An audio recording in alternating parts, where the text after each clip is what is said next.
All right, so we're live, and welcome to another midday inspiration with Tony Fleming. And today, we're going to pick up on our dream and goals um, PowerPoint that we've been going over, and how to actually reach your dreams and how to reach your goals. And uh, these points that I've gone over so far, I believe that if we actually put them into play, we have to put those into play. Just like the one I'm going to do today, where it says fall in love with your goals and dreams. Let me back step a little bit. See if we can go. So we can do a little quick recap again, like we always do. So the first thing we talked about with dreams is you must have a burning desire. You have to have that burning desire. Second thing is you have to be kind of dissatisfied with something in your life. You know, you got whatever you're trying to acquire, you must be dissatisfied with something in your life that will make you sacrifice and step up and do certain things. Then you have to make yourself do what others are not willing to do. And also, the process has to be something with pleasing results, not the pleasing methods. A lot of people want something that's going to help them to taste good or smell good. That really shouldn't matter. It should be, is this product going to help me with my health? Um, you know, I see people all the time, have a great product, but they won't drink it because it's doesn't taste good to them. Like, for example, I'm drinking this green drink right now. It doesn't. It's not like Kool-Aid,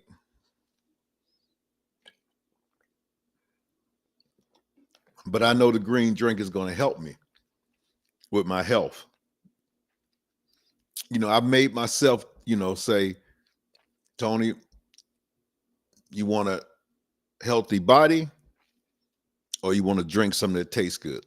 Now, I'm not saying that there are not other healthy products that you can drink that might taste decent, but a lot of times they have certain things in them. And I'm not telling you that all you should drink is healthy drinks. I mean, I do my best to do that, but then I'm human.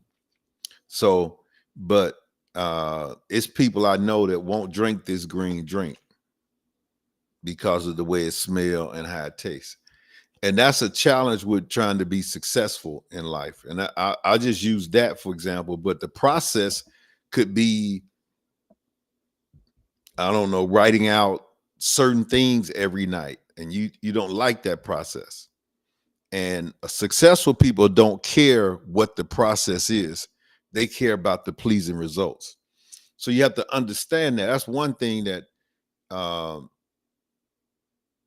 I think hold people back because the process is not what they want. Now they want that body to look good, or they want to have a big bank account, or they want to drive a nice car. But then the process of getting that, it's some work that you got to put in, Ms. Austin. The stranger, Miss Austin is the stranger. I see you, Miss Coleman. Great afternoon.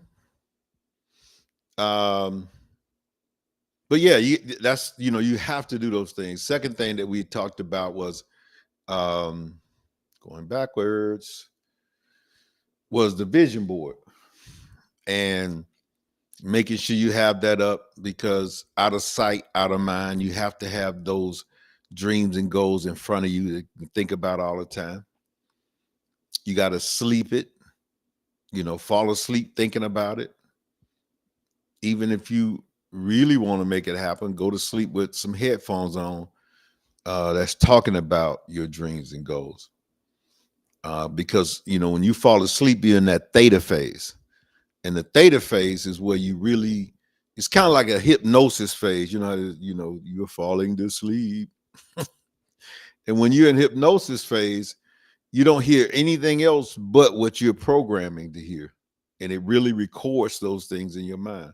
That's like the hypnosis phase is the theta phase of a child from 0 to 7 years old. Is everything is recorded, everything is accepted. I mean, you brand new to this world.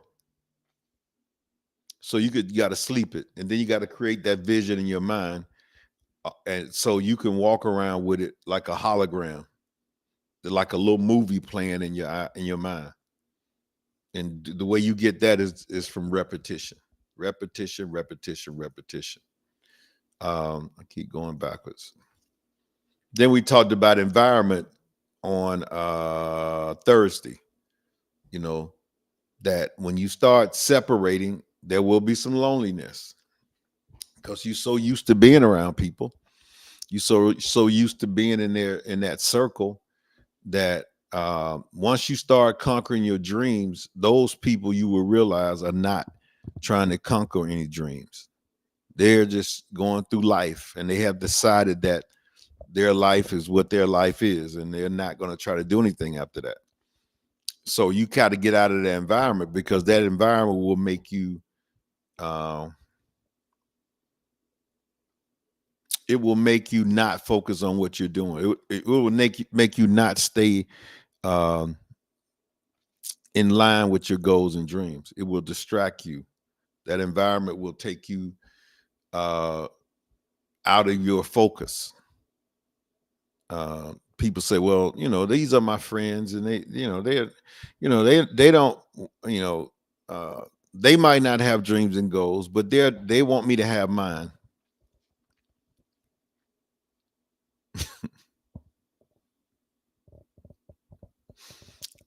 Okay.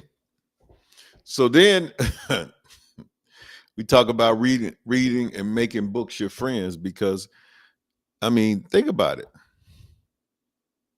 Um, if we want to grow into something and learn things, let's say we want to be wealthy, we want to be successful. How many wealthy, successful friends you have? Now, your definition of successful could just throw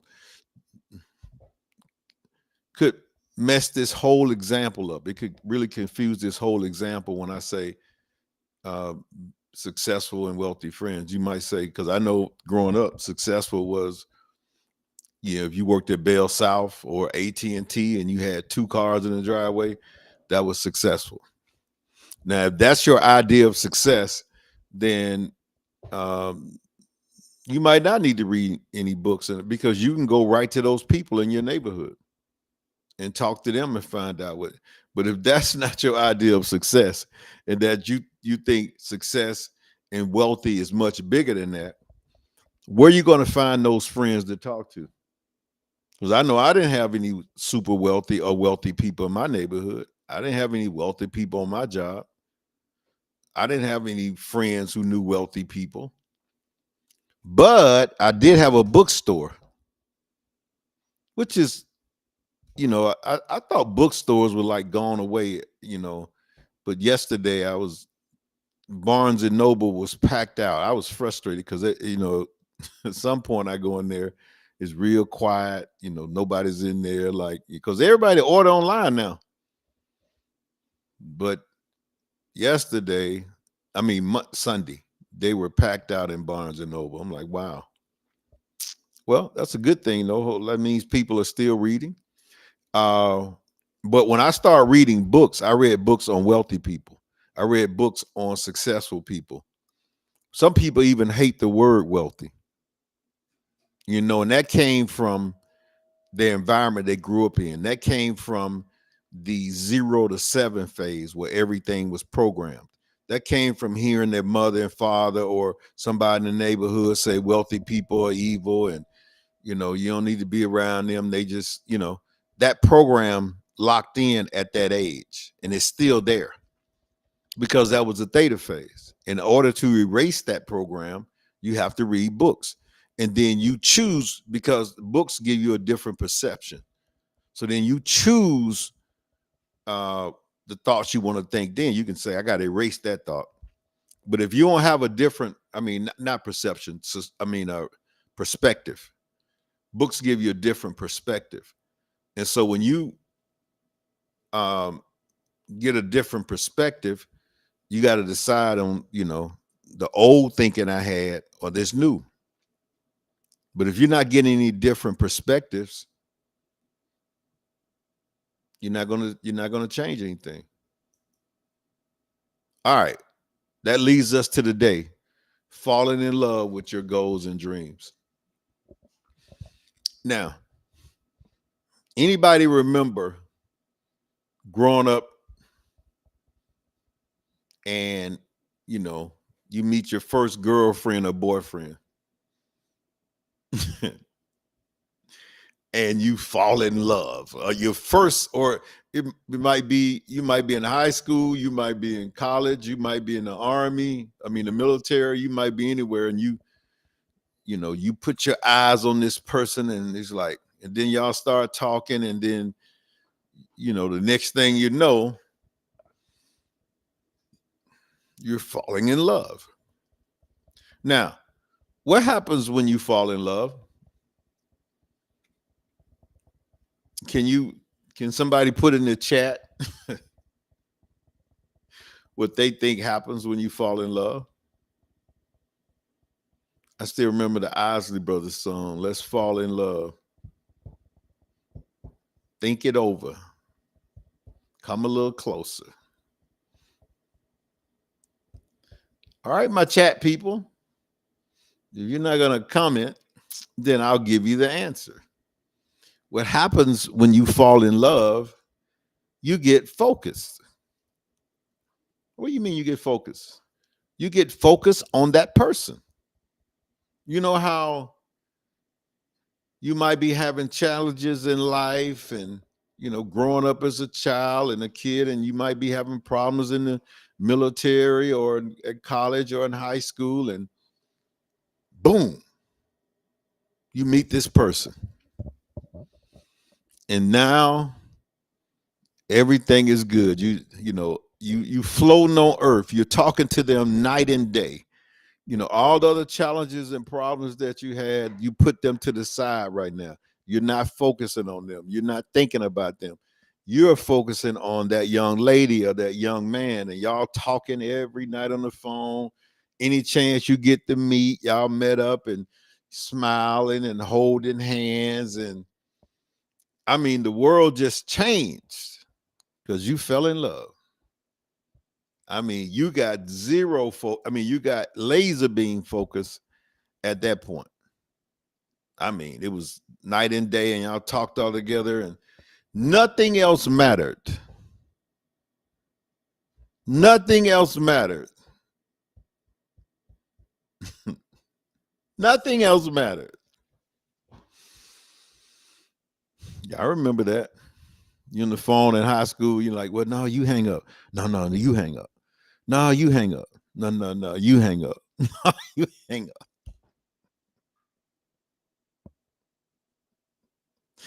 Then your mother get on the phone. One of y'all got to hang up because I need to use this phone.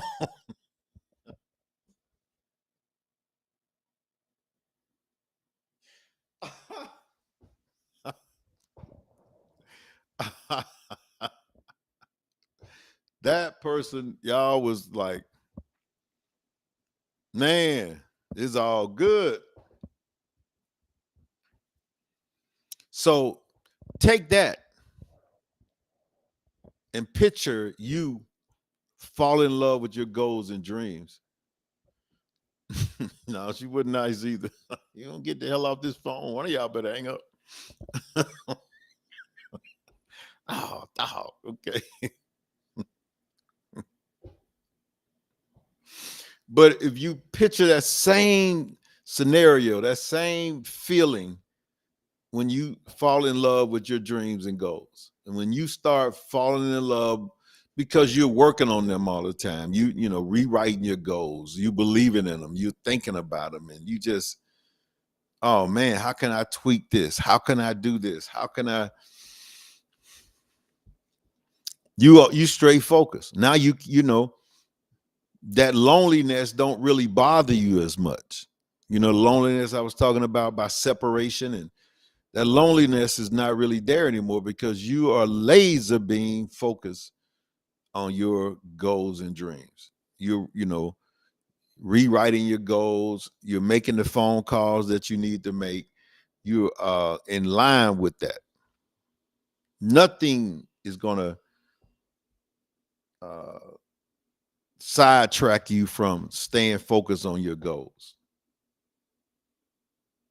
Nothing is gonna do that. I mean, you remember you know you was in love. Y'all figured out how to make it happen. You know, y'all figured out places. Y'all just gotta.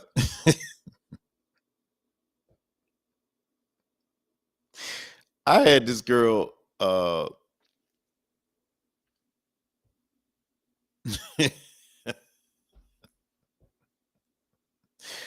I mean, she climbed through our basement window.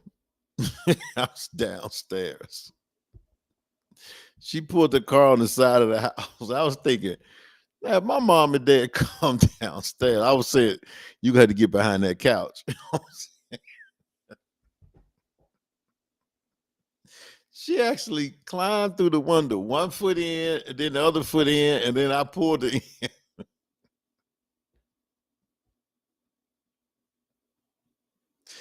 Oh man, you think about some of the stuff. Y'all just wanted to hang out and get together and sit down. We sat down, did some other things. That's done. But I mean, you did anything to see the person. I mean, things that you thought about later on, you realize, man, that was crazy what I did. Yeah, but you did it. Um, it was that it was that love. It was that, you know. So my second point, if you don't learn to love it, it will be very hard for you to continue with what you have. It would be very hard to you. I mean, it's just going to be hard because you're going to get sidetracked. You're going to get, you know, anytime I get sidetracked from a goal or something that I have, then I realize this is not something that I'm really feeling it. I'm not loving it. I'm not really, because some things you don't get sidetracked from at all because you have fell in love with it. You have put all your focus and your attention on it. You will do things that normally you wouldn't do because of the love that you have for your dreams. You know, if I think if a person don't have any goals and dreams, they need to go and leave this earth. I don't care what age you are. I don't care if you're 60, 70, 80 and you getting up every day and not having a dream or goal, I think that will wear you down mentally. And then when that happens, you know, the mental part could make you sick. You know, if you look at a lot of people when they come to the hospital, a lot of doctors say 90% of people come in because of stress. Because stress causes all these diseases. Stress causes a lot of diseases. And a lot of stress come from, and I'm not making this up, the lack of this. You know, a lot of stress come from because you don't love money. You hadn't fallen in love with money because the Bible said that's the root of all evil, loving money. And you never fell in love with it. And now as you're getting older, you need more of it, and the stress is coming down on you. Well, you don't even have to be old. You can be younger. And you can't pay your bills, you can't do certain things, you can't live your life. That stress will wear you out. It'll cause illnesses. My doctor told me one time, this was 10 years ago. He said 90% of most people's problem, he might have said 95, you could solve with a check. He said the other 5%, it comes from different things that we do. He said, but 95% of people's problem, you could solve really with a check. And, the stress that comes from not being able to do this and pay this bill and give to your family and give to whoever else you want to give to, that will wear you down. I mean, it's a breakdown that cancer is not passed on through genes. I know people think that, but it's not. But if you decide to act and do and copy everything that your parents did who had cancer, then you're gonna have it. Or everything that your sister did that had you copy that, then you can have it. But that doesn't mean it was in your genes.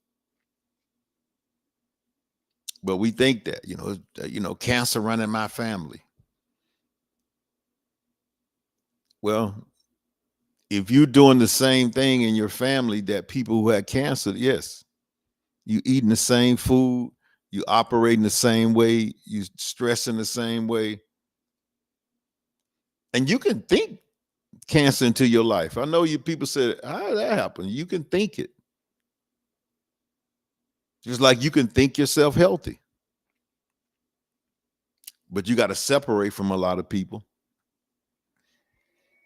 So, in closing, today, if you don't love it, if you don't figure out how to do it, and if you don't have a goal and dream, it's like I would rather wake up every day striving for something